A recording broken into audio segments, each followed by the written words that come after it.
IDFM 98 de l'Amande FM. Bonsoir à toutes et à tous. Émission Au-delà du miroir. Ce soir avec Jacques Vaison, Jacques Gérard Vaison, qu'on a déjà rencontré pour les plus fidèles auditeurs en 2011, donc ça va faire bientôt 5 ans. Je crois que c'était en mars 2011, quelque chose comme ça, pour son livre L'arrêt du moteur de souffrance. Jacques Vaison, je vais vous demander de vous représenter aux auditeurs, s'il vous plaît. Oui, mais bonjour, merci Joël de m'avoir invité. Et bonjour aux auditeurs. Donc je suis Jacques Gérard Vaison et je ne suis pas un professionnel intégré dans le système puisque j'aime à me présenter d'abord parce que je ne suis pas un écrivain, même si j'ai fait un seul livre. Pour résumer ma pensée aujourd'hui, je ne suis pas un enseignant, je ne suis pas dans le système, je suis à la retraite, je suis un ancien cadre commercial, mais je revendique mon choix d'être un libre penseur. Voilà. Alors libre penseur, pour moi, c'est important parce que ça veut dire qu'ayant fréquenté beaucoup d'écoles, de maisons, de loges, de religions, je me suis affranchi de toute appartenance et je peux maintenant, avec plaisir, regarder ce monde et regarder l'actualité, le passé, le présent, le futur, d'une façon libre. Et c'est pas le cas de tous ceux qui aujourd'hui sont agissants et parlent et font des propositions dans ce monde. D'accord, c'est une belle présentation. Aujourd'hui, on avait intitulé l'émission Actualité. Alors, ce que nous avions convenu, c'était de jeter un regard libre et neuf sur l'actualité qui est un peu chaotique et tendue, de jeter un regard suffisamment large, suffisamment détaché pour voir un maximum de choses, dirions-nous comme un photographe avec un objectif de grand angle, pour aller jusque dans les mondes parallèles où sont des fois les causes des phénomènes d'actualité. Les causes, il y a peut-être des solutions, sinon, ce serait bien. Oui, c'est quand même le but, parce que des problèmes sans solution, c'est très angoissant. Alors, qu'est-ce qui se passe déjà dans les mondes parallèles? Qu'est-ce qu'on y trouve? Je dirais que les mondes parallèles, il y en a beaucoup, ils sont partout. Nous ne voyons qu'une petite partie de la vérité. Nous ne lisons que des phénomènes d'une partie de l'actualité. Notre éducation n'a porté que sur une partie de l'actualité, que nous disons exotérique ou que nous disons consciente. Et au-delà de cette frontière, de ce petit monde étriqué, quand on prend la peine de le regarder, très très étriqué et très étroit au niveau de l'univers, eh bien, au-delà de l'inconscience, il y a une frontière, au-delà de ce qui nous est enseigné, de la pensée unique, de ce que nous sommes autorisés à penser et à dire, eh bien, il y a un vaste monde qui donne le tournis, mais dans ce monde, eh bien, il y a la solution de très grands mystères. La solution des mystères, non, la solution des problèmes, les mystères. Alors oui, souvent, les problèmes et mystères, moi, je les associe parce que le fait de considérer des phénomènes comme mystérieux, volontairement ou pas, parce qu'on s'aperçoit que l'administration planétaire transforme en mystère le refus de mettre les projecteurs sur certains problèmes ou actualités. Comme quoi, par exemple? Alors, on trouve dans tous les domaines, dans le domaine de la santé, de l'éducation, de la finance, des relations humaines, des relations entre les pays, les races, et puis une activité plus tendue, le terrorisme, par exemple. C'est d'actualité. Donc, c'est une frontière qui est naturelle en partie, puisque l'humanité n'a pas la vocation, la destinée et la capacité de voir l'ensemble de l'univers, ça c'est clair. Nous sommes sur une toute petite planète aux confins de l'univers, mais cette frontière est souvent conservée bien au-delà de ce que la nature voudrait qu'elle soit. D'accord. Donc dans ces mondes parallèles, on y va comment? Alors, c'était jusqu'à maintenant l'exclusivité d'hommes très spéciaux qui étaient considérés comme des grands sages, des héros.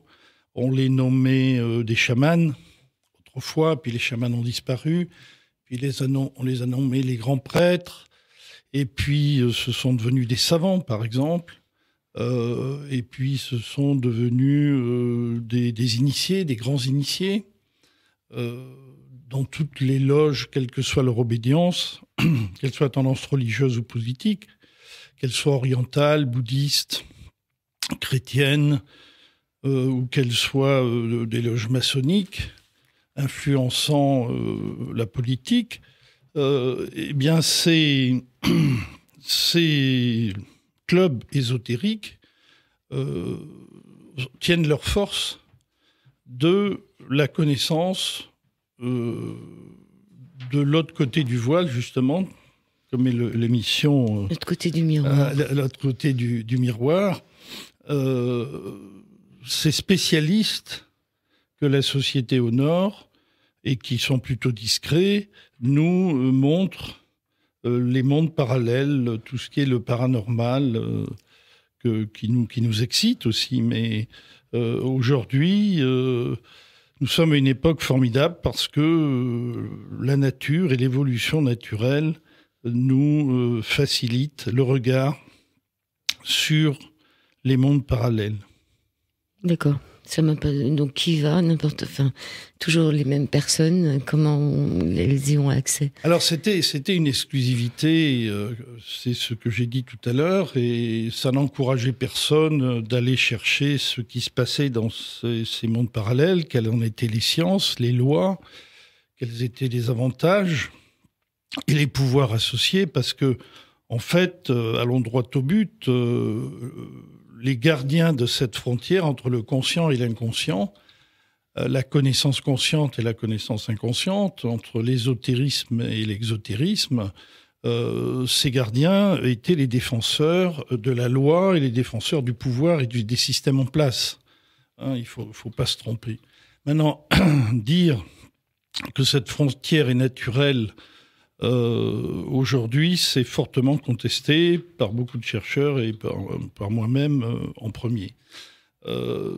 Donc s'opposent aujourd'hui deux catégories de personnes, ceux qui sont les défenseurs du système contre vents et marées, même si c'est au détriment de la souffrance du monde, du chômage, de la pauvreté, de la misère et de l'inculture. Ou ce qui revient même à une pensée unique qui prend la place de la culture, une fausse culture. Et de l'autre côté, vous avez une très petite minorité de chercheurs dans tous les domaines, soit des chercheurs qui ont été professionnels parce qu'ils sont à la retraite, soit ils sont en poste, et à ce moment-là, c'est ce que nous appelons les lanceurs d'alerte, qui, quand ils sont installés dans les systèmes, disent « attention ».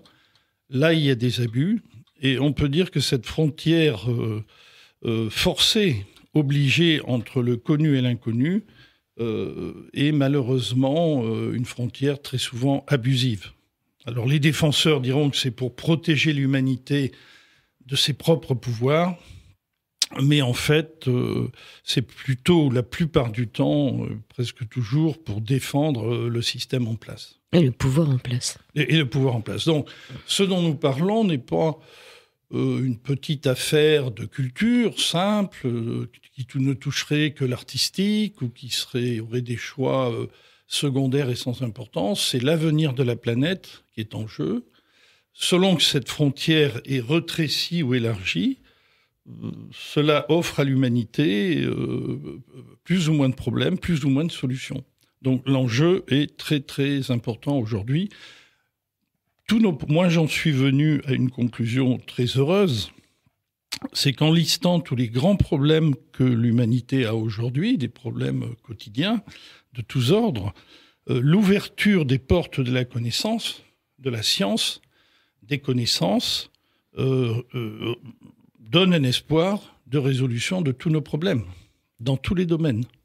Donc l'enjeu est très très important et on comprend que les personnes de pouvoir, les lobbies du pouvoir s'inquiètent beaucoup de cette ouverture de la connaissance auprès du public, auprès des chercheurs, et veuillent tout du moins la contrôler.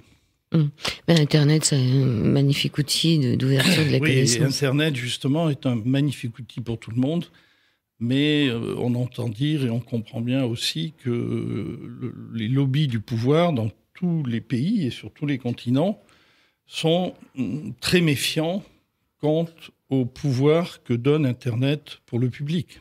Donc ils veulent le contrôler. Et ils veulent le contrôler, et ils y arrivent, et même l'interdisent dans certains pays.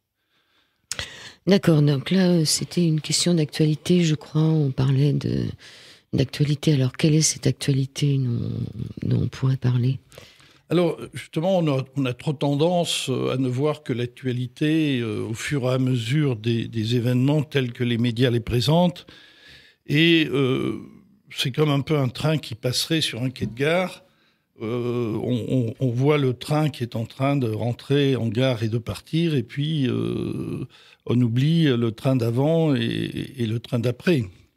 C'est une tendance, le stress et le rythme qui est imposé aux humains, quels que soient les pays, sauf peut-être dans les pays où il n'y a pas beaucoup d'industrie. Mais dans nos pays occidentaux industriels, une actualité en chasse une autre. Un drame en chasse un autre. Un attentat en chasse un autre. On a peine à se rappeler. Il faut que les médias nous rappellent, quand elles le veulent bien, ce qu'a été le passé. Mais l'actualité n'est pas que politique. Elle est très très vaste et elle converge vers notre bien-être ou notre souffrance. Donc l'actualité, c'est quand même une difficulté de vivre au quotidien, comme se nourrir. Alors bien sûr, on ne meurt pas de faim, mais on mange très très très mal, selon les spécialistes. Trouver du travail, gagner sa vie, parce qu'être assisté par la collectivité, c'est une solution pour personne. C'est bien sûr le terrorisme et les abus politiques qui fait que on en appelle aux extrêmes pour avoir des solutions radicales sans savoir si ça sera une solution, ce qu'on peut discuter. Et c'est aussi un système de santé qui fait de plus en plus scandale. Moi, ça fait des années que j'observe, de par mon métier, de par mes voyages, j'étais souvent en Suisse, la dérive extraordinaire qui est tout le système de santé. On en vient à dire, sans caricaturer, que les fabricants de médicaments et de remèdes trouvent des médicaments efficaces, c'est clair, mais pour maintenir leur chiffre d'affaires, fabriquent aussi la maladie. Alors, ils disent que c'est pour faire des expériences, qu'il faut bien faire des expériences, mais prendre les humains, surtout les Africains, comme des rats de laboratoire, c'est pas du tout une solution. Mais pas que les Africains. Oui, il n'y a pas que les Africains, bien sûr. Mais c'est principalement, il y a eu des scandales retentissants dans certains quartiers de certains pays d'Afrique, toute la population a été prise comme rat de laboratoire. Donc ça ne s'arrête pas là, il y a la culture qui est diffusée, parce que la culture du divertissement, c'est bien. Mais enfin, quand on a la responsabilité de donner une culture positive à toute une population, je ne crois pas que la musique binaire ou destroy ou certains comportements facilitent le bien-être et l'éducation des jeunes, sans être rétrograde. Il y a une tendance qui n'est pas favorable. Le laisser-aller, parce que c'est un laisser-aller, l'acceptation de la drogue comme une économie souterraine est vraiment extraordinaire. Oui, puisqu'ils sont même capables de donner le chiffre justement des mafias et de toute l'économie souterraine. Ils savent exactement, ils veulent l'inclure dans le PIB, là, parce que finalement, c'est une économie.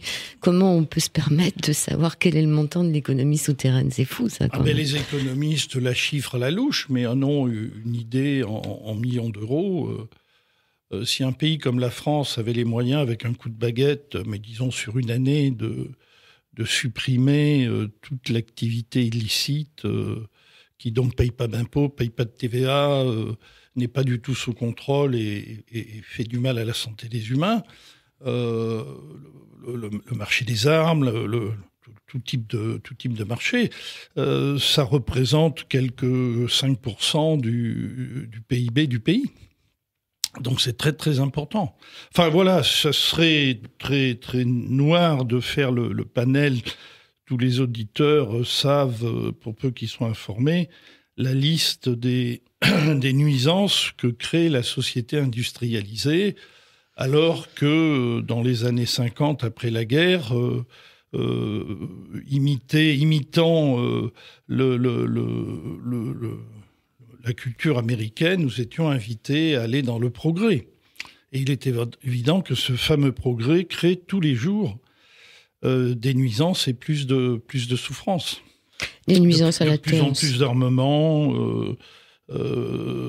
voilà. Et moi, ce qui est mon dada, c'est de voir que pour faciliter la gouvernance de ces 7 milliards d'individus, les sociétés du divertissement, du cinéma, de l'art, développent ce que j'appelle moi la pensée unique, c'est-à-dire un mode de pensée, un mode de réflexion très très étroit et qui est toujours dans le même sens.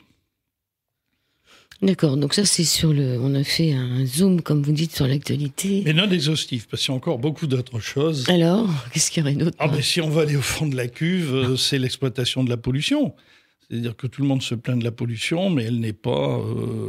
elle rapporte beaucoup d'argent à certains. Le commerce, beaucoup de gens hurlent et se plaignent que le nucléaire, c'est qu'un seul exemple, il y a beaucoup d'exemples, que le nucléaire pose problème, mais tous ceux qui récupèrent les déchets du nucléaire et vont les enfouir en Afrique, ou sous l'eau, prennent énormément d'argent et c'est un business incroyable. Bon, mais il y a aussi ce qui vient d'être découvert. Mais même ceux qui travaillent dans les centrales ne veulent pas quitter leur travail. Bien sûr, on voit des aberrations qu'il faut bien voir en face, mais c'est les voir dans leur ensemble qui est intéressant, parce que si on est spécialisé dans un des scandales et dans une des dérives que produit la société industrielle occidentale aujourd'hui, on ne voit pas l'ensemble. Et ne voyant pas l'ensemble, on ne peut pas voir que c'est un système organisé qui est centralisé. Et là, après, une fois qu'on a découvert ça, de plus en plus de personnes, en tous les cas moi, je m'en occupe au cours de moi, et je vois que c'est très facile, les gens qui ont un peu de temps et un peu de bon sens, de les persuader qu'il y a une centralisation de toutes ces nuisances et qu'elles convergent vers la même direction et vers le même but. Quel est ce but ? Voilà, alors ça ces buts, ça j'ai toujours plaisir à en parler, parce que c'est quelque chose dont on n'entendra jamais parler encore, même si ça va venir. Les révélations vont très vite. Il faut observer que je suis venu il y a 4 ans. Beaucoup de choses que j'ai dites étaient très scandaleuses et le sont plus, ou beaucoup moins aujourd'hui. Bien, le but, c'est la déstabilisation. Gérer 7 milliards d'individus dans le monde, moi j'assimile, pour que tout le monde comprenne bien ce que je veux dire, ce sont des métaphores, c'est une comparaison. Je compare la planète à une ferme, une très très grande ferme, où il y aurait du bétail. 7 milliards de bétail, mais un bétail de luxe, parce que c'est un bétail qui rapporte beaucoup d'énergie. Donc ce bétail a des éléments malades qu'il faut à long terme éliminer, ou même à court terme. Puis il y a du bétail très noble et différentes catégories. Donc il faut trouver des parcs appropriés, il faut trouver un traitement approprié, et il faut surtout pas que le mental puissant et l'intellect de ces humains qui auraient tendance à voir leur biologie se développer par la nature, ça c'est tout autre thème, l'ADN des humains est d'année en année en éveil et en développement. Beaucoup d'humains aujourd'hui ne fonctionnent plus qu'avec leurs 2 brins d'ADN. Il y a plus de brins d'ADN qui s'éveillent. Donc le but, c'est de créer une agitation planétaire de façon à ce que, d'une part, le contrôle soit beaucoup plus facile. Alors je continue avec la métaphore de cette ferme. Il faut des bergers. Il faut des bergers qui soient conscients de ce que veut le maître, ou ce que veut la famille qui gère la propriété. Il faut des gérants auxiliaires, il faut des gardiens fidèles, un groupe de gardiens. Alors, dans mon image, qui sont-ils sur la Terre, ces gardiens ? Il faut différentes prairies tout le monde n'est pas dans le même parc, et il faut des chiens. Ben et oui. les chiens qui mordent. Et certaines catégories de bétail qui est récalcitrante et qui est peut-être les plus fortes, celles qui ont le plus de santé, le plus de velléité, qu'elles soient surveillées et dissuadées de sauter le parc. Éliminer aussi. Donc une ou émission éliminer. comme celle-là ce soir est assez étrange, je le reconnais, mais le fait de n'être attaché, de ne prendre aucun risque. Moi, après avoir fait cette émission, personne ne va m'appeler, me menacer de quoi que ce soit. C'est pas possible. Bon, d'une part, parce qu'on est trop peu nombreux à s'intéresser à ce sujet. J'ai eu les renseignements généraux fortuitement. Je leur ai posé la question l'année dernière. Ils m'ont assuré qu'ils s'intéressaient à moi uniquement si je représentais plus de 50 000 personnes. Alors, mon audience aujourd'hui en France est de l'ordre du millier. 2, 3, 4 000. C'est en forte expansion. Et ça, on peut voir sur Internet combien de gens vous suivent. Oui, bien sûr. Donc, c'est un double tranchant, finalement. Voilà. Non, mais pour prendre une comparaison avec la dangerosité et les troubles publics que représente cette émission pour moi ce soir, c'est quelques centaines de personnes. Voilà. Bon. Je pense quand même que cette centaine de personnes, dans les décennies qui viennent, vont faire tache d'huile, et parce que nous ne sommes pas les seuls à faire une émission comme celle-là ce soir. Moi qui communique avec des Français sur toute la terre entière, par mon blog, sur les 5 continents, par les ambassades, par les territoires français, je me perçois qu'il y a un éveil très très important. Et c'est ça qui est pour moi la perspective salutaire. Hein, il y a un éveil des populations que je situerai à 5, 8, 10% de personnes. C'est pas mal. Mais 10%, c'est beaucoup pour changer les mentalités. Donc, pour revenir à cette métaphore de la ferme et de ce bétail, c'est que la question, une fois qu'on l'a admis, c'est quel est le but de ces fermiers, quel est leur projet, et que vont-ils faire de ces humains, et comment arrivent-ils à garder correctement ces humains. Et là, évidemment, il y a beaucoup d'outils tout à fait secrets et qui sont découverts au fur et à mesure. D'une façon générale, je dirais que c'est de créer une hypnose. Une hypnose qui va ramollir le cerveau et affaiblir les instincts de défense et de libération de ces individus. Jacques Gérard Vézone, donc vous nous comparez à du bétail ou des chiens ou des fermiers, des métayers plutôt, parce que le fermier, ça serait plutôt des métayers. Je pense pas qu'ils aient leur ferme personnelle, ces humains sur Terre. Bon, alors il faut bien rappeler qu'attention, ce sont pas des réalités dévoilées. Oui, on rigole. Ce sont des comparaisons, des métaphores, parce que le phénomène est tellement immense, et comme nous sommes dedans, il faut prendre des images pour pouvoir essayer de comprendre la vision planétaire. Parce que moi, il n'y a encore que quelques années, j'avais en vrac énormément de connaissances ésotériques et sur les secrets d'administration de l'humanité et les secrets de la politique. Mais il m'a fallu longtemps pour accepter et comprendre qu'il y a une coordination sous la forme d'un territoire qui est administré. Et que penser, comme m'a dit un jour quelqu'un de très haut placé, qui fréquentait les instances gouvernantes au niveau européen, qu'une planète comme la Terre, avec toute sa complexité, ses systèmes, ne pouvait pas être le fruit du hasard. S'il y en a un tant soit peu... Le jour où j'ai découvert ça, dans ma tête, il y a eu un déclic. Je n'ai pas compris pourquoi cette idée ne m'était pas venue avant. Il n'existe aucun hôtel sans direction. Il n'existe aucun magasin sans direction, etc., etc. Donc comment penser que l'administration terrestre, dans tous ses choix, ses évolutions, se fait par la bonne volonté des citoyens qui se réunissent et par la démocratie et par les conseils du G20, du G8, du G5, etc. Il faut bien qu'il y ait une direction planétaire. Et c'est là où il est très utile de prendre conscience et de prendre l'habitude d'aller un minimum regarder dans les mondes parallèles, parce qu'il est bien évident que ce sont dans les coulisses de notre planète, les coulisses énergétiques, que se passent tous les secrets de l'actualité.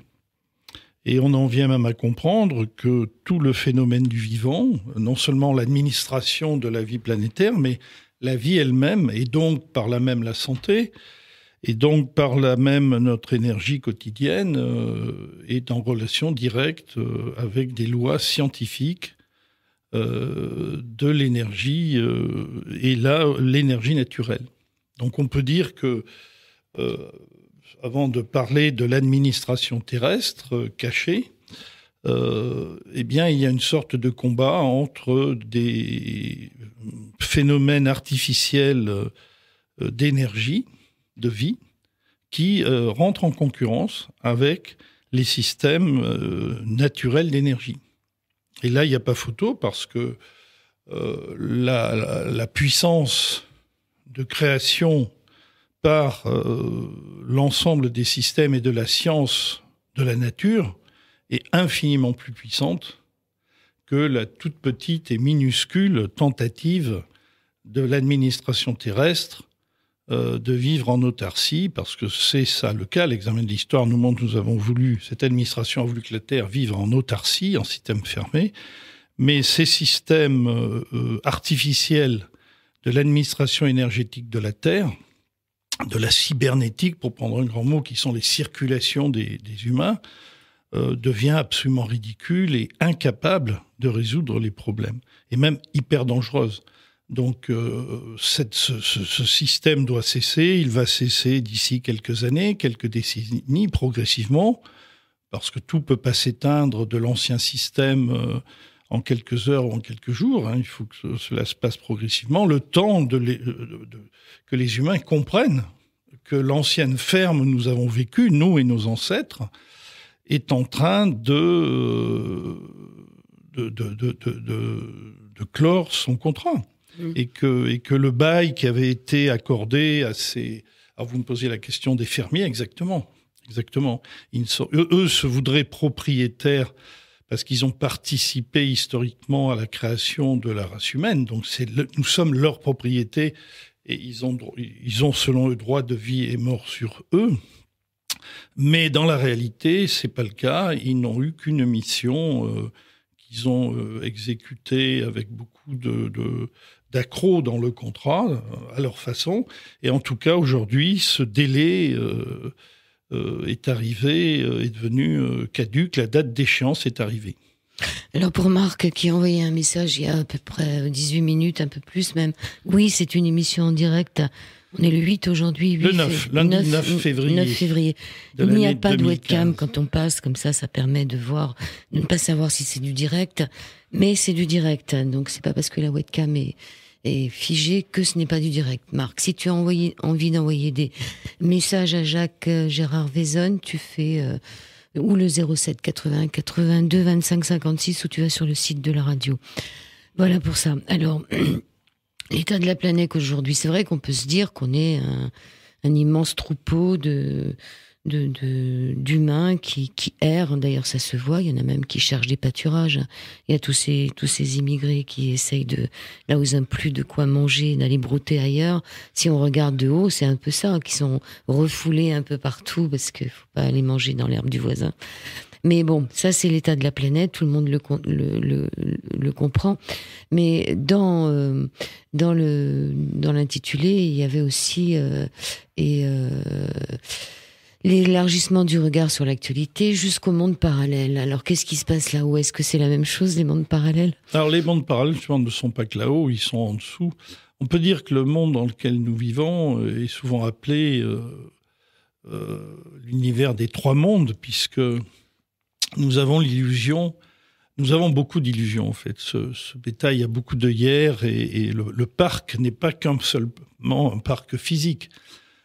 Si on veut décrire le parc dans lequel les grands fermiers de type reptilien, parce qu'il s'agit de cela, beaucoup le sont au courant, les grands fermiers reptiliens nous ont parqués d'une façon électromagnétique dans une seule dimension, que l'on appelle la 3D. Voilà.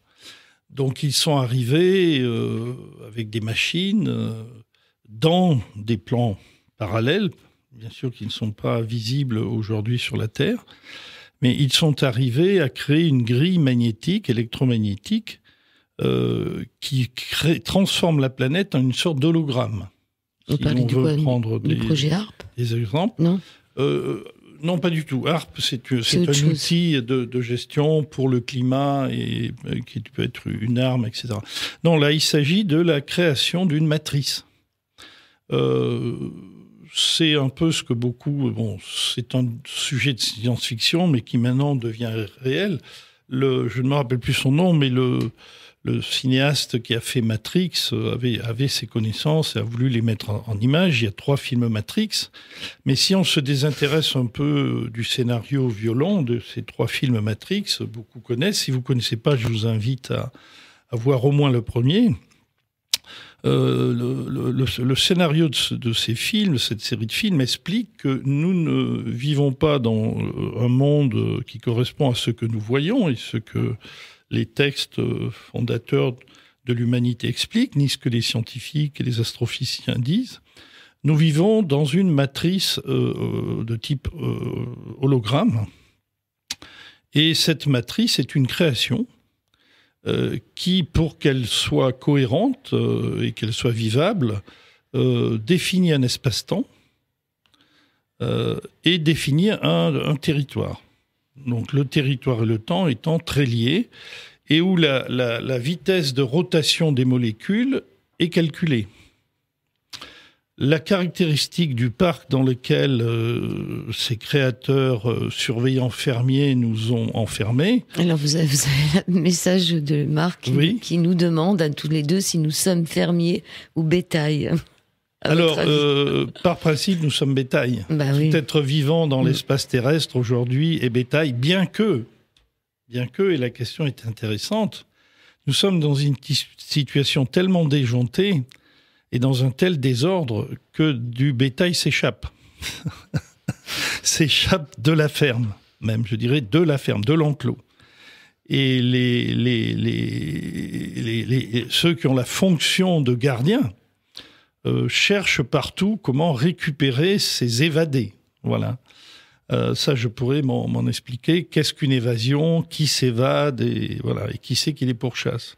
Mais ça, c'est une réalité dont je peux témoigner, puisque moi-même, j'ai envisagé ça, toute ma vie m'a préparé à ça, et je peux dire qu'aujourd'hui, dans cette société carcérale ou semi-carcérale, dans cette ferme, dans cette matrice, exactement comme le héros du film Matrix, moi je suis pas Néo, je suis pas venu du tout sauver l'humanité, et je fais partie de cette équipe qui sait sortir de la matrice. Vous n'êtes pas les hommes en noir, là, tous habillés pareil. Voilà, il y a aussi les hommes en noir, les Men in Black. Donc, nous deux, je pense, on se connaît un petit peu, Joël, mais ces personnes-là qui font ce type d'émission, et même, je dirais, les auditeurs qui sont assidus, sont déjà soit du bétail qui a envisagé ou étudie comment sortir de la clôture, qui est sur la clôture, hésitant.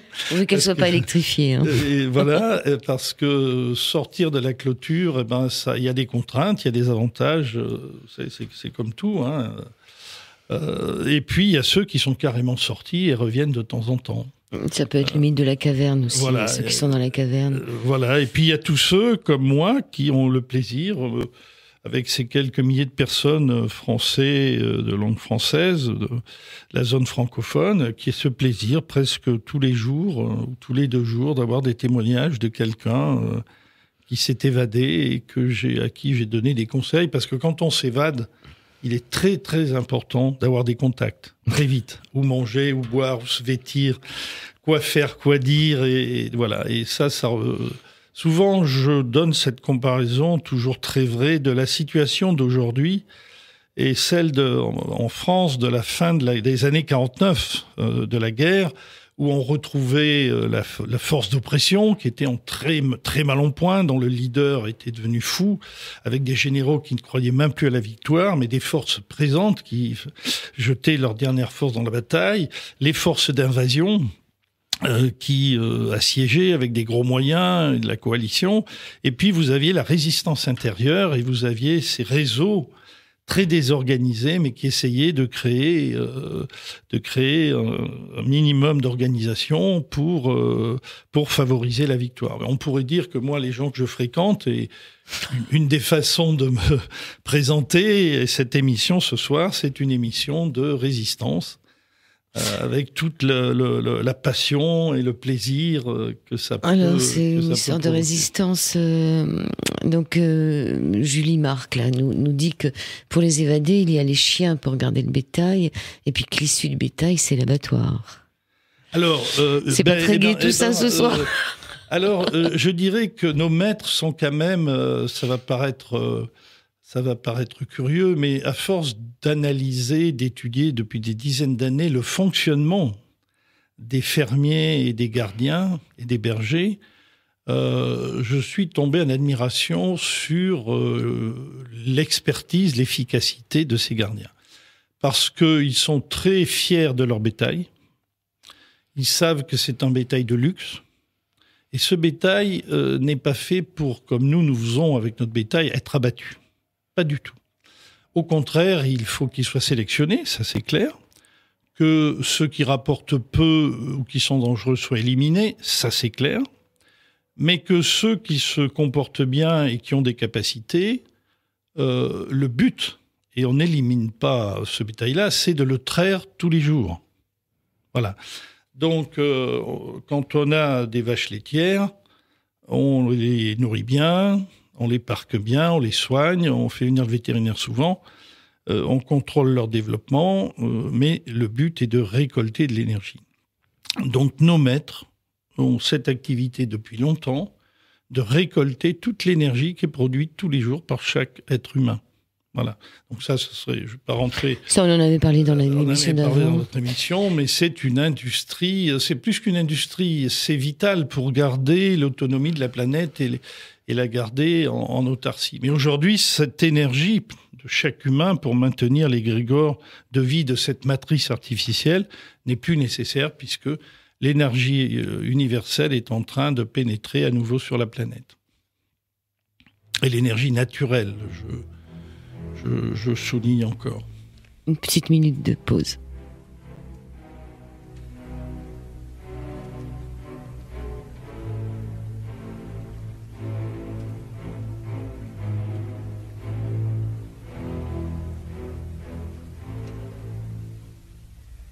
Voilà, et on retrouve Jacques qui a de la lecture, je crois.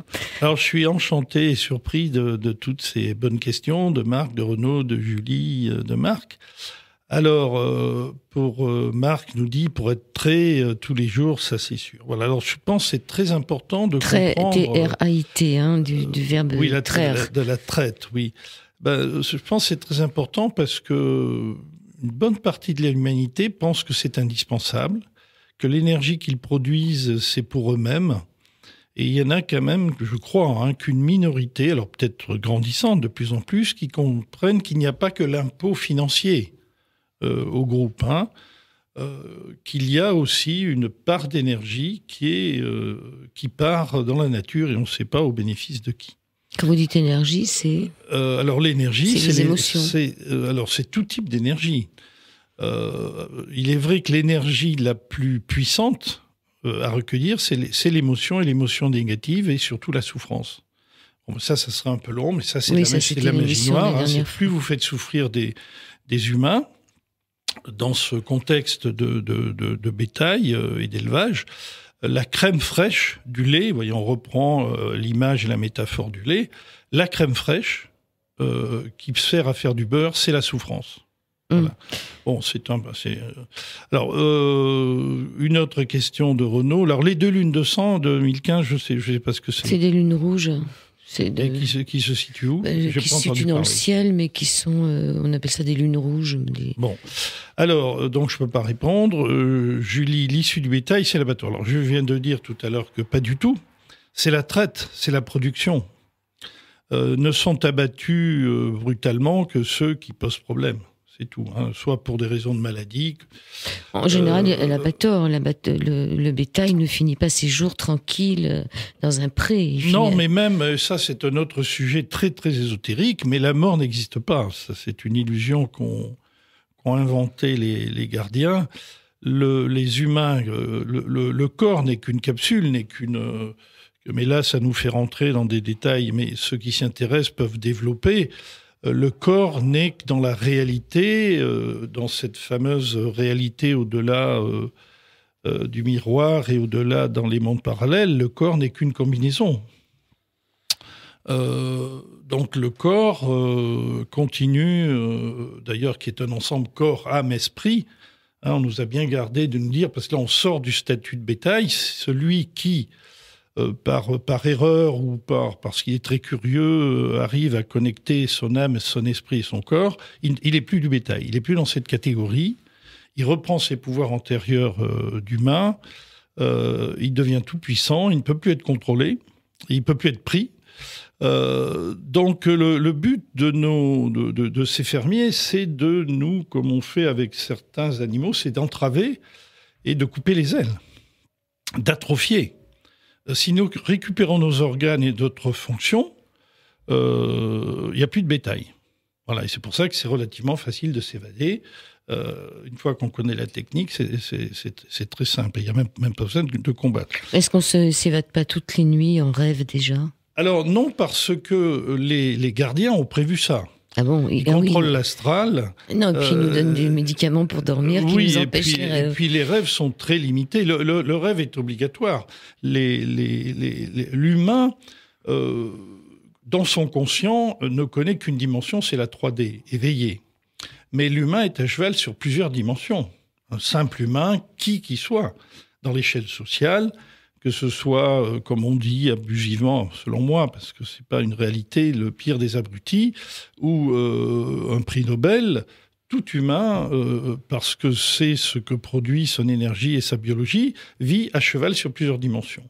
Nous ne sommes conscients que d'une seule dimension. Donc les dimensions parallèles de chaque humain sont gérées par les fermiers, qui, lors du décès d'un humain qui reconnecte son âme, est reconduit sur la Terre. Expliquez-nous ça mieux. Ça veut dire que il y a des coulisses à cette ferme. Donc pour reprendre un exemple, parce que on peut pas faire ça d'une façon, expliquer des choses que personne connaît et qui ne sont jamais enseignées, sur lesquelles il n'y a pas d'image et d'éducation, c'est impossible. C'est comme si je me mettais à parler dans une langue inconnue. Personne ne comprendrait, ça ne servirait à rien. Donc prenons encore une métaphore. Si une partie de ce bétail a besoin d'être recyclée, alors prenons une vache qui arrive, je ne sais pas, une vache doit vivre 20 ans. Le vétérinaire estime que elle a fait son temps de traite. Donc cette vache sera amenée dans un parc ou dans un hangar où elle serait abattue. Mais en fait, c'est un faux abattage. Cette même vache, je fais cette métaphore avec l'humain, va dans un laboratoire, ses gènes sont récupérés, elle est recyclée, c'est-à-dire que ses maladies sont examinées, ses blessures dans son parcours sont examinées, et on lui repropose un deuxième cycle d'incarnation. Oui, c'est pour faire une métaphore sur la réincarnation. Voilà. Il n'y a que ceux qui, et c'est très très rare, et les bergers le tolèrent, qui arrivent à reconnecter leur âme et leur esprit. Donc ceux-là, ils deviennent trop dangereux, ils préfèrent s'en séparer que de mettre la panique et le désordre dans leur ferme. Donc comme ils deviennent dangereux, ils les laissent s'évader au-delà de la matrice terrestre. Et à ce moment-là, donc ils ont le droit de recontacter l'astral. Pourquoi vous dites qu'ils ont bloqué l'astral ? Parce qu'ils savent très bien que l'astral est ce qui gère les mondes d'après-vie. Et d'où viennent ceux qui renaissent. Mais comment on peut bloquer l'astral ? Ça me semble fou, ça. Alors, pour répondre à cette question, il faut comprendre que sur l'ensemble des pièces ou des maisons ou des compartiments ou des boxes que des longueurs d'onde, la Wi-Fi, que de l'énergie vivant, nous ne connaissons qu'une dimension. Voilà. Ça serait, alors pour reprendre un exemple succinct et pas trop rentrer dans les détails, qui serait...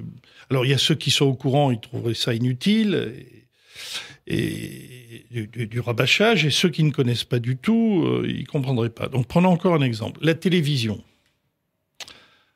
Moi, je sais que je suis né dans une région de paysans, et certains de ces paysans, qui étaient des grands producteurs terriens, qui étaient très excellents dans leur métier d'agriculteur, n'avaient pas été beaucoup à l'école ou pas du tout. Donc, ils ne lisaient pas. Ils avaient le bon sens paysan. Ils avaient le bon sens paysan.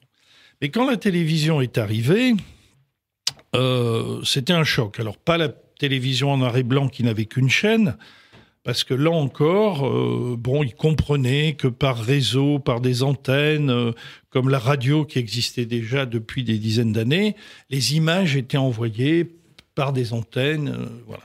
Tout le monde le comprenait. Mais quand là, les multichaînes sont arrivées, là, ça s'est compliqué parce qu'ils se demandaient, jusqu'à ce qu'ils aient l'explication de quelqu'un de leur famille ou des voisins ou d'un technicien de télévision qui leur expliquait comment il pouvait y avoir dans le poste plusieurs chaînes. Alors, qu'il y ait plusieurs chaînes encore, bon, mais à la fois. Oui, mais ça est la même chose sur une radio. Voilà, la même chose sur une radio. Mais disons que peut-être qu'il s'en est... En tout cas, moi j'ai assisté à ça, les gens étaient admiratifs. Comment ils ont fait ça? Oui, comment ça peut émettre, comment ça peut fonctionner? C'est-à-dire qu'en même temps, vous avez sur le même écran un homme politique qui parle, ou les informations, et si vous appelez, un match de foot en arrière-plan, du cinéma western en arrière-plan, etc., etc. Oui, c'est-à-dire par rapport à la radio, on cherchait une fréquence, là sur la télé, on et cherche. Aujourd'hui, vous avez qui s'enquille. Moi, sur mon téléviseur, j'ai Free, je crois que c'est 680 chaînes possibles. Voilà. Bon, la moitié sont à péage, mais voilà, peu importe. Donc, la vie, c'est pareil. La vie sur les planètes, c'est pareil. Nous sommes une des planètes du système solaire. Il y a des milliards de systèmes solaires dans l'univers, et répartis sur plusieurs univers. Donc, penser que nous pouvons comprendre comment fonctionne l'énergie dans ces univers, comment elle est distribuée, comment elle se répartit, comment des créatures vivantes peuvent être créées, nous savons qu'une chose, nous amenons au cimetière des corps. Si on est croyant, il croit que la vie continue ailleurs, et si on n'est pas croyant, on croit que c'est fini et qu'il n'y a qu'une seule vie. Mais tout ça, ce sont des croyances inculquées.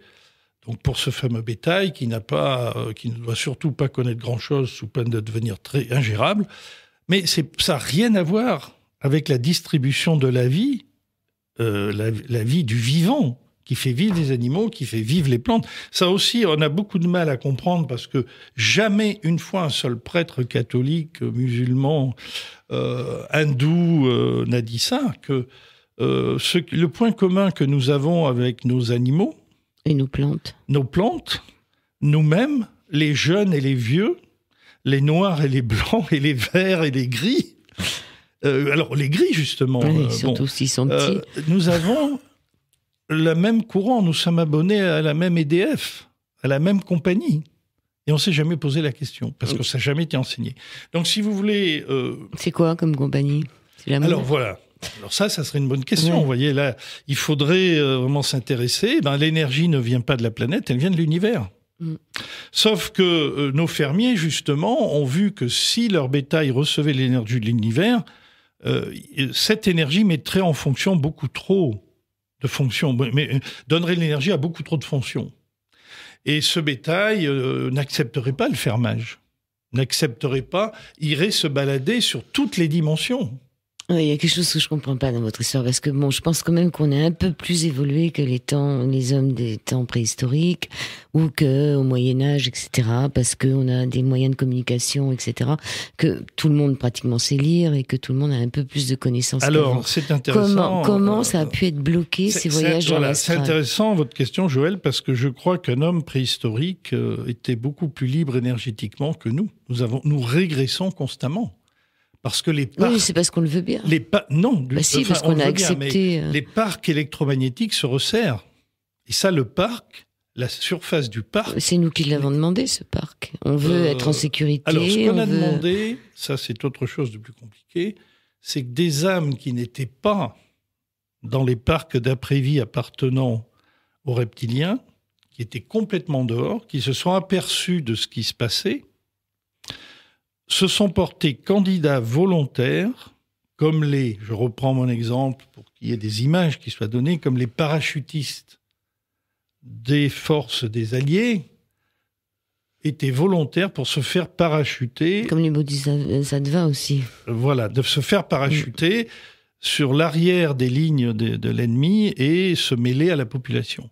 Beaucoup d'âmes aujourd'hui, on peut penser que c'est les premiers éveillés qui sont les premiers résistants, ces 8-10% de résistants dont je parlais, sont probablement d'anciennes âmes qui se sont aperçues du processus de réinjection des âmes décédées qui étaient obligées de revenir volontairement en incarnation et que eux demandaient à être parachutés pour aider la libération, aider l'ouverture de ces parcs et aider la fin du contrat de fermage des reptiles. C'est une véritable histoire de science-fiction. Hein.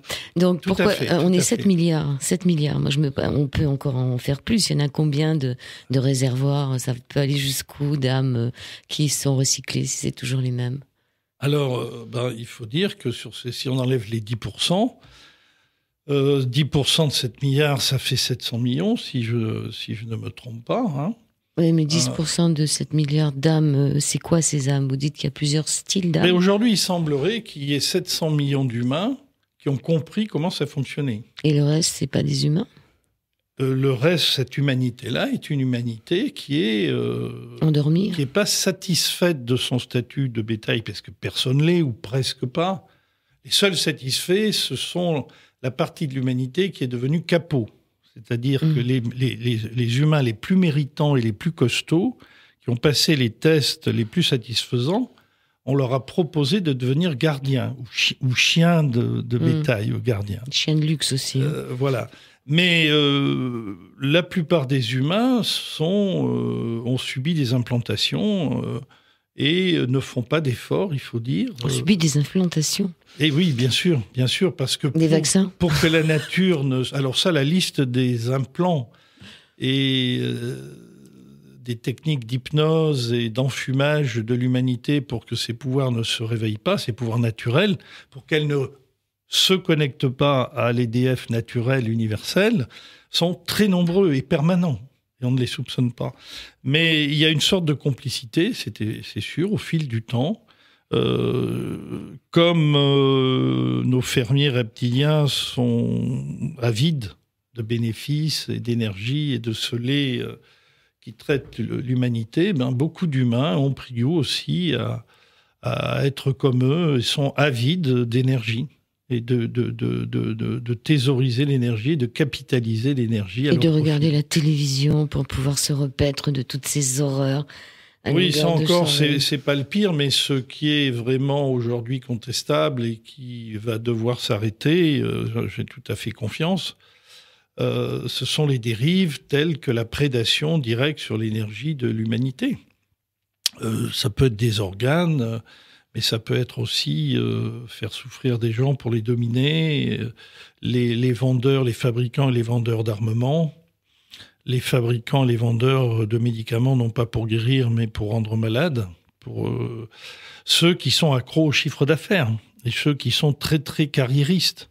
Le cinéma actuel développe assez souvent, et ce n'est pas des cas rares du tout, ces êtres qui sont prêts à tuer et qui tuent pour défendre une carrière. Il y a un principe que je dis souvent et qui fait partie du maintien du bétail, de l'activité du bétail, c'est le stress, la compétition et l'égoïsme. Ça, ce sont 3 traits de caractère qui n'en font qu'un et qui caractérisent notre société et qui fait que quand on est rentré dans ce cycle et ce cercle vicieux, les jeunes ont beaucoup de mal à s'en sortir. Parce que le système les met sous pression. Cette pression est obtenue par la compétition. C'est son poste qui est en jeu. Et si on cède à ce chantage, résister à ce chantage est très difficile. Surtout quand on est jeune et qu'on a besoin de vivre. Bien sûr. Et ça, à ce moment-là, on est tellement sous pression qu'on ne peut faire que sauver sa peau, y compris au détriment de sa famille et de son épouse et de ses parents.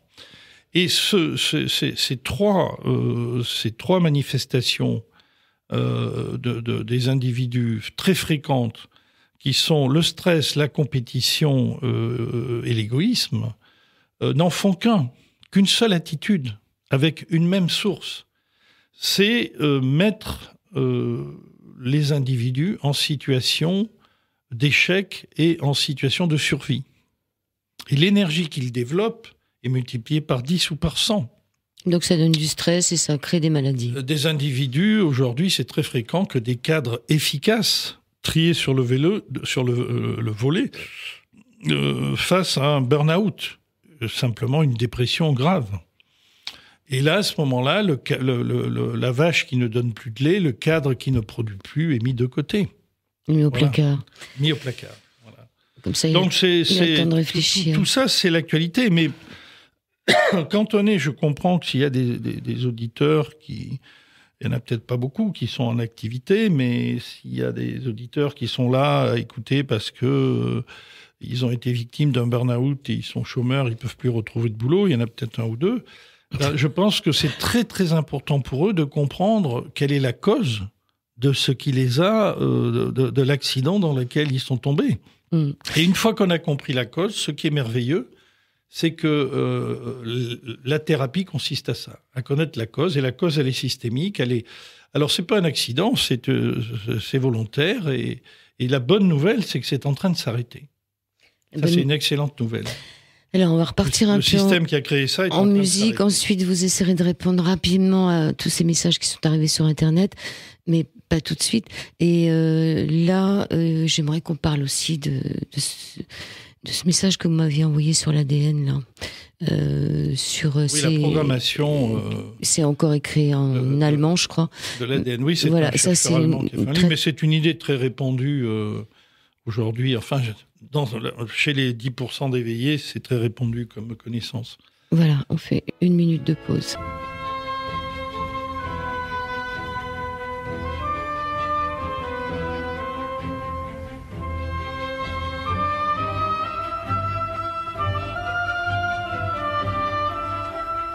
Voilà, et Jacques va donc répondre aux questions qui ont été formulées sur Internet. Jacques Gérard Vézonne. Voilà, donc je suis enchanté de la qualité des questions.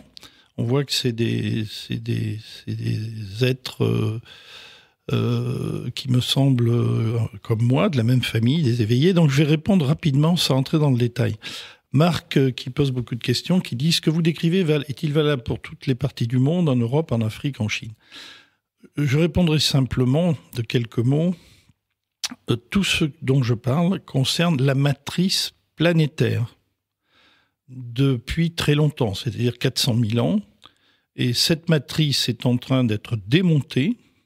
Officiellement, le changement de l'ancienne grille et le remplacement par la nouvelle grille a été fait en l'an 2000 par l'entité Cryon.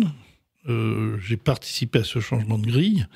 Renseignez-vous sur l'enseignement de Cryon, qui est canalisé par un Américain qui s'appelle Lee Carroll. Donc, ce que j'appelle la ferme, c'est la matrice. Et nous sommes à une période extraordinaire où le fermage est en train de s'arrêter sur quelques décennies. On parle de 20, 30, 40, 50 années.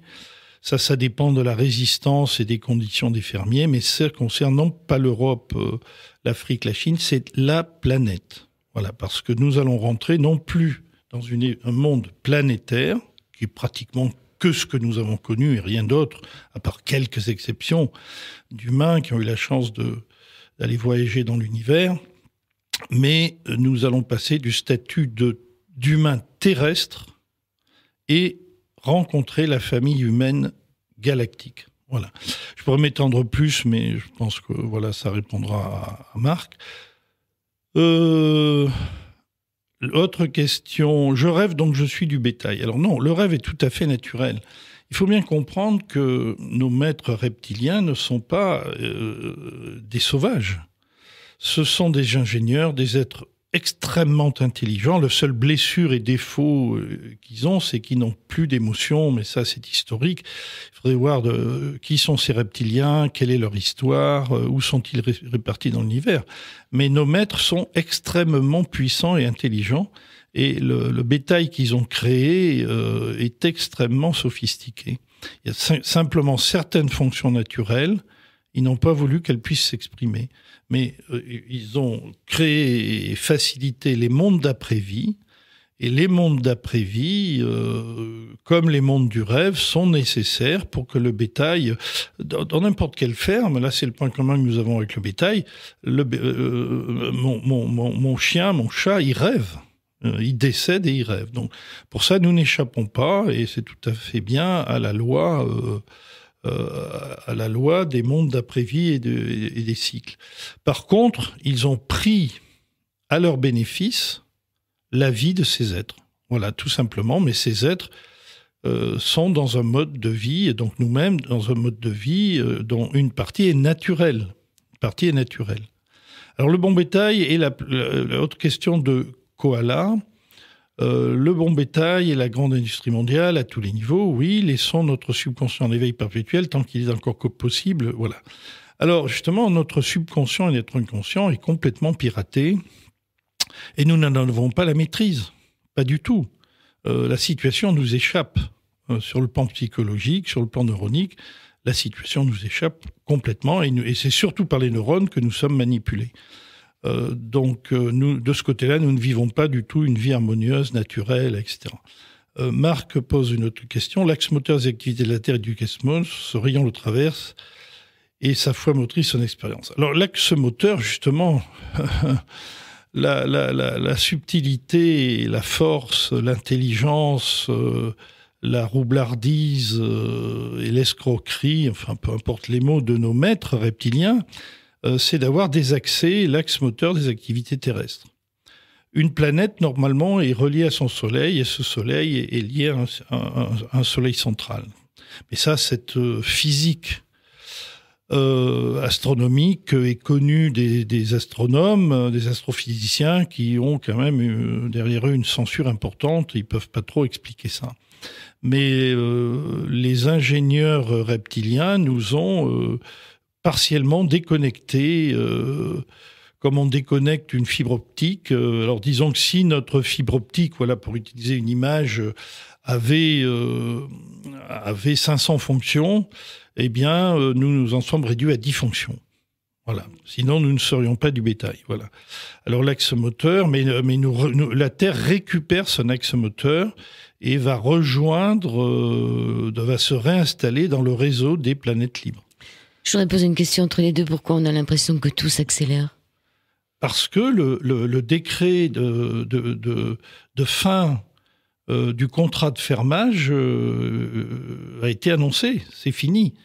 Nous sommes maintenant dans la période de dénonciation du contrat, de désactivation des fonctions reptiliennes sur la planète. Ça, vous disiez dans l'émission de 2011 que c'était les mères divines et plus particulièrement les Vierges Noires qui avaient programmé une partie de l'humanité. Tout à fait, parce que dans tous les univers, et alors d'ailleurs ce qui est très curieux, c'est qu'elles sont absentes de tous les textes fondamentaux aujourd'hui, ou alors on déplace... Ça va même plus loin que ça. Moi, en réécoutant votre émission, je me suis dit, ça m'étonne pas à quel point on critique la femme, on la détruit, on la... La raison, elle est là. Voilà, je veux dire, la femme n'a pas de place dans l'univers. Moi, on vient de m'envoyer un texte d'une école française qui vient de Turquie, et qui est, d'après la personne qui me l'a envoyé, d'une extrême intelligence. C'est donné à des étudiants, il y a 64 volumes, j'ai parcouru en diagonale ces volumes. Ce qui est frappant, c'est que même si ce qui est dit est extrêmement intelligent et extrêmement puissant au niveau énergétique et au niveau éducation, il y a quelque chose qui est complètement déséquilibré. Le rôle du féminin, je ne parle pas que de la femme, du féminin en général, n'a aucune place. Ni dans l'histoire, ni dans le présent, Ni dans le passé, ni dans le présent, ni dans le Si, futur. dans les civilisations tauriques ou du bélier. Non, mais je vous parle du document que j'ai reçu. Ouais. Donc, moi, qu'est-ce que j'en pense? Eh bien, j'ai dit à la personne, là, il y a un déséquilibre profond. Or, qui a intérêt à ce que jamais l'influence des mers divines revienne sur la Terre? Ce sont les reptiliens. Et le fait qu'aujourd'hui, le féminin revienne prendre sa place dans la gestion planétaire, alors qu'il en est à l'origine, en tant que créateur, ça veut dire qu'il y a un basculement. C'est clair, mais de toute façon, rien n'est éternel. Alors, bonsoir. Donc, réincarnation, c'est quoi? Alors, la réincarnation, c'est le retour.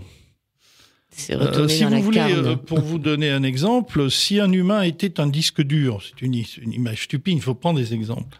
Eh ben, à un moment, et c'est proposé souvent, vous vendez votre ordinateur à un copain qui veut garder que l'ordinateur, et ce qu'on appelle le hard. Eh bien, il faut qu'il fasse un formatage. On efface, c'est bien, parce que sinon... On fait un formatage du disque, on repart à zéro. Toutes nos données, sinon. Donc, on peut dire que la réincarnation, c'est un disque tout neuf qui a des nouvelles fonctions. Donc, une partie de ces fonctions a été choisie par celui qui se réincarne. Seulement, cette boutique à recycler les disques durs, soit elle appartient aux reptiliens, et à ce moment-là, c'est un cercle vicieux. C'est les mêmes vaches qui reviennent se faire traire, sauf qu'elles sont toutes neuves, toutes jeunes. Et c'est pour ça que c'est très important que pendant l'incarnation, une personne sache où elle va atterrir après sa mort. Et ça, c'est un autre processus.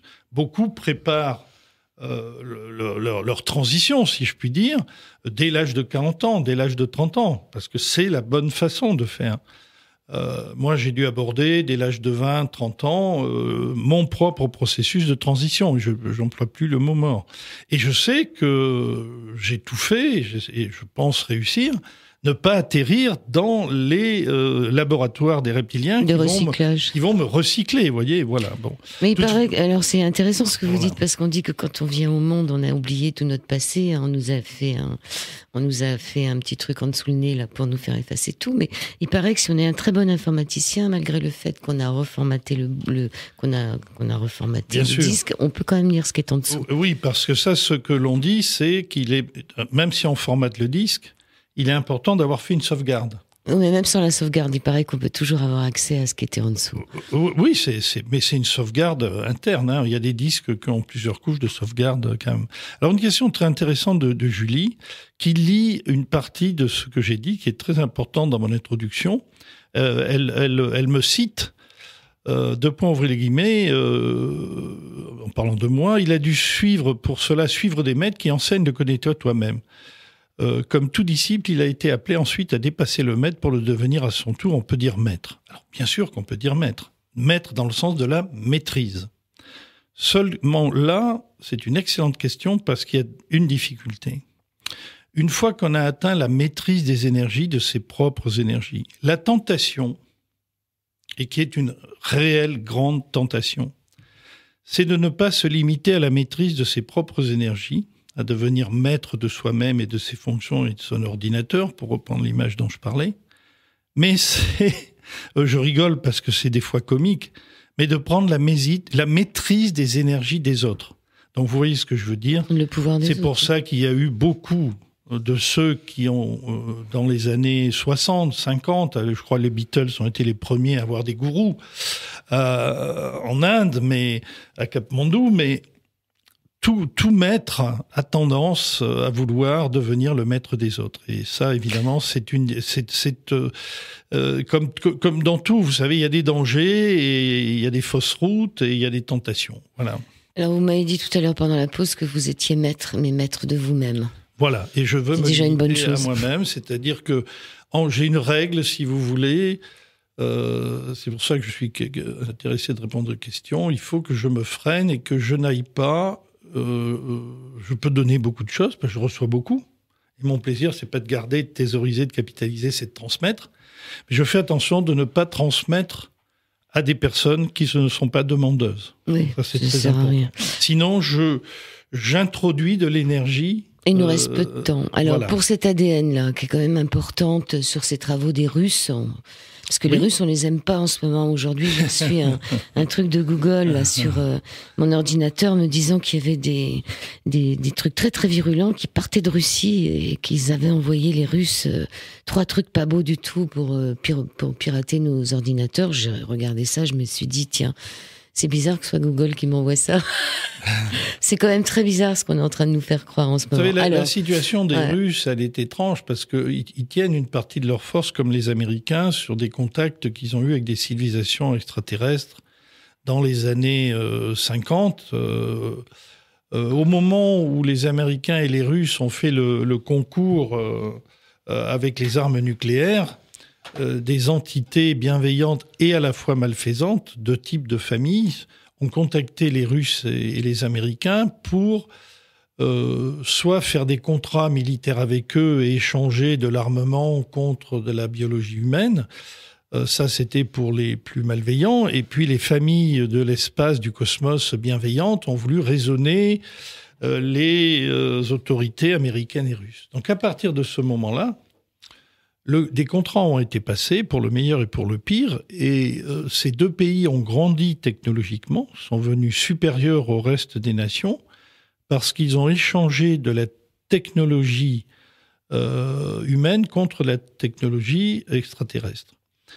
Et donc, on a vu des savants russes qui étaient même des élèves de cette première génération. Ils ont surtout aussi pris tous les savants qui venaient de l'Allemagne après la Deuxième Guerre. Hein. Oui, mais ces savants n'auraient pu pas dépasser un certain seuil s'ils n'avaient pas reçu de la technologie extraterrestre. Et une partie de l'armement, une partie des machines, en particulier les machines qui touchent aux vibrations cérébrales, au conditionnement cérébral, ça c'est tout un aspect qu'on n'a pas vu. Quelle est la machinerie, l'ingénierie qui est nuisible à l'homme et constitue les parcs dont je parlais au début, qui parquent le mental des humains. Ça, on fera peut-être une émission rien que là-dessus. Voilà, ces informations sur l'ADN qui viennent d'Allemagne, mais je pense qu'ils viennent de Russie aussi, non? Le livre est publié en allemand. Oui, alors non, alors ça c'est un autre canal. Je parlais des familles qui transmettaient de la technologie salutaire à l'humanité. Il y a d'autres familles qui sont des familles parasites et qui sont en recherche de biologie humaine pour rééquilibrer leur génétique atrophiée. Ceux-là ne sont pas bienveillants du tout. Je parlais des enlèvements, des abductions qui se sont calmées mais qui étaient très très vives à un moment.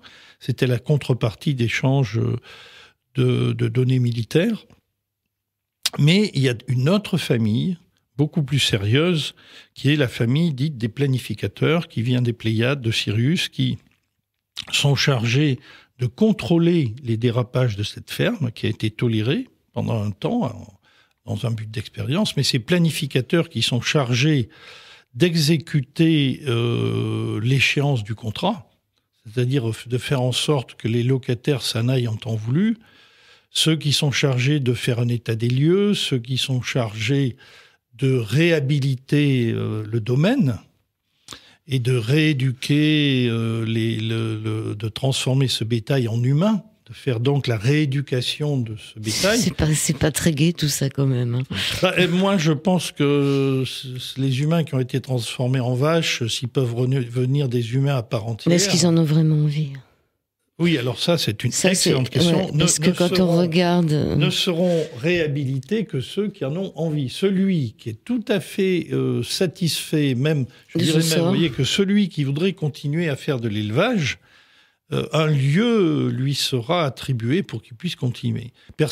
Ce qui est extraordinaire chez ces planificateurs, c'est leur patience, leur sagesse et leur savoir-faire pour ne blesser et froisser personne. Ils n'ont pas besoin de faire la guerre pour obliger, etc. Alors, comment les contacter si on ne peut pas aller dans l'astral, si on nous a bloqué les sorties ? Je finis de répondre à votre question sur l'ADN.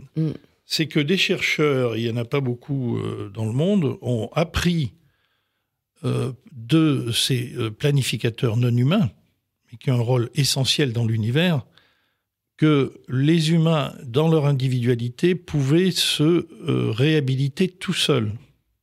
Pouvaient faire de la création tout seul, sans passer par des machines et par se réparer avec ces fameux 90% d'ADN. Parce que les pensées qui sont concentrées, mais vraiment bien concentrées, sans parasite de doute, sans émotion négative, des pensées qui créent des visualisations pour un éveil et une réparation précis sur tel organe, pour réparer telle et telle blessure émotionnelle, la pensée du sujet a la capacité d'enregistrer le programme de réparation dans l'ADN.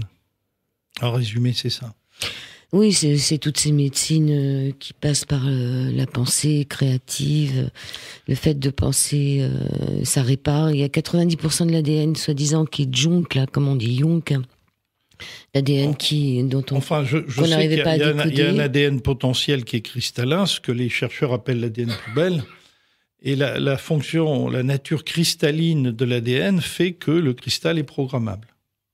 Maintenant, il ne faut pas se cacher, la force de nos bergers, gardiens et chiens de garde a été de mettre des implantations par le même canal dans l'ADN. Hein. Donc souvent... Et par quel moyen ? Par la pensée unique, par la croyance. C'est là où je fais juste une parenthèse. La fonction puissante de gardiennage de toute la planète depuis la création de l'humanité, c'est la religion. La religion crée une croyance. Cette croyance crée un conditionnement.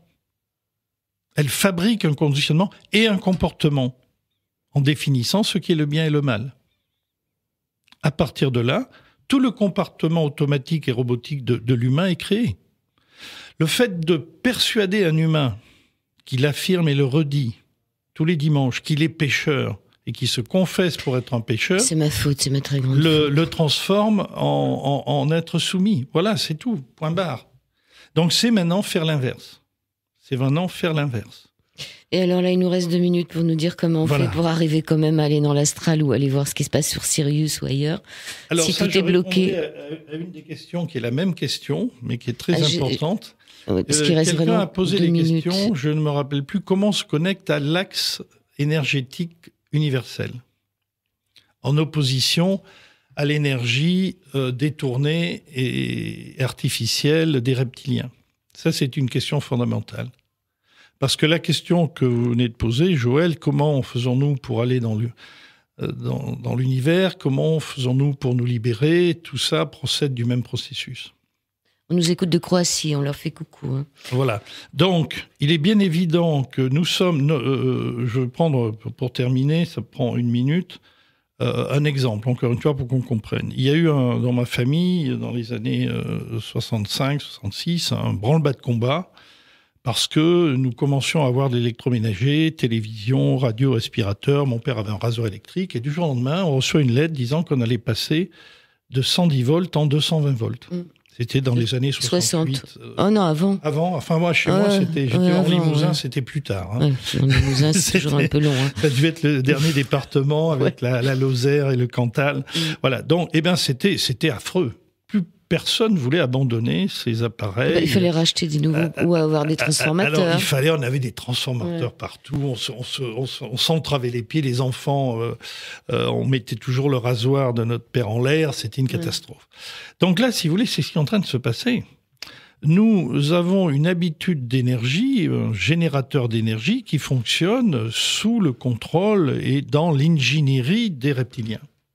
Depuis des éons et des éons. Certains organes sont activés, certains sont suractivés, etc. Nous fonctionnons avec un fournisseur d'énergie qui n'est plus patenté.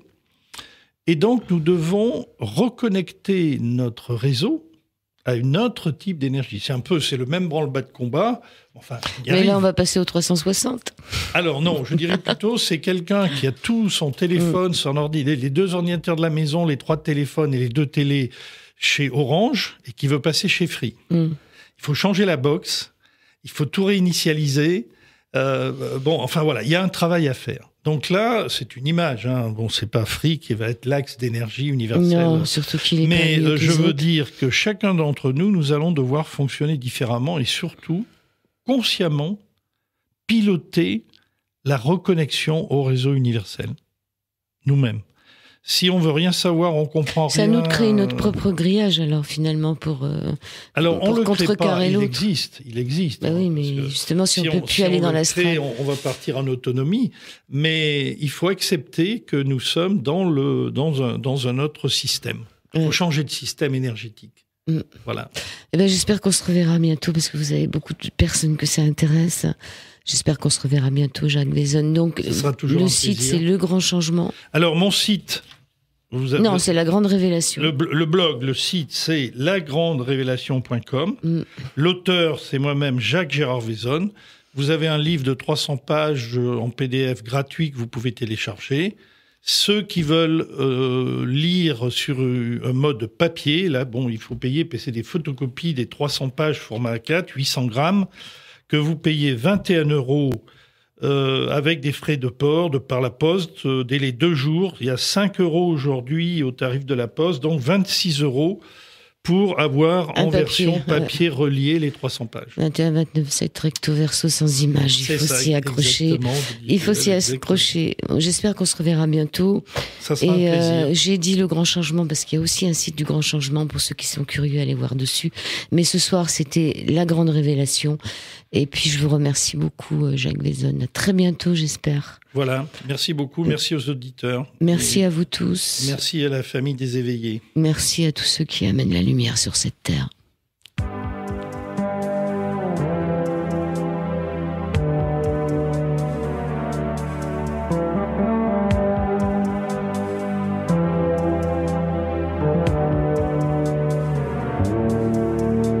Quand je sortirai de mon corps,